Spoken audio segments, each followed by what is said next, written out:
কর্মীদের পুনর্বাসন, নিষ্ক্রিয় নেতা কর্মীদের বড় বড় পদে পদায়ন, তারপরে বিভিন্ন এইসব ধরনের কর্মকাণ্ডের কারণে আমার মনে হয় কেন্দ্রীয় হাইকমান্ড মনে হয় খুব শীঘ্রই, আমার মনে হয় যে আমি দৃঢ় বিশ্বাস যে আমাদের এই আজকের সাংবাদিক সম্মেলন এবং দীর্ঘদিন ধরে আমরা যারা আন্দোলনরত নেতাকর্মী আমাদের সেন্টিমেন্টের প্রতি তারা আস্থা রেখে আমাদের দাবি দেওয়া এবং বাস্তবায়ন করবেন। আমাদের কথা মতো ওনারা নতুন একটি কমিটি উপহার দেবেন, যে কমিটি আগামী দিনে কুষ্টিয়া জেলায় বিএনপিকে শক্তিশালী এবং একটি সংগঠিত ভিত্তির উপরে দাঁড় করাবে এবং আগামী দিনে যে আসলে আমরা কুষ্টিয়াতে এখানে এই লাইনে যারা বসে আছে সবাই ত্যাগী এবং পরীক্ষিত নেতা।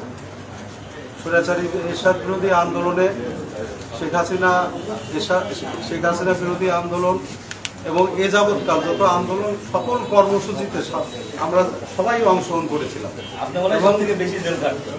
সেটা নিজের কথা আমি বলবো না।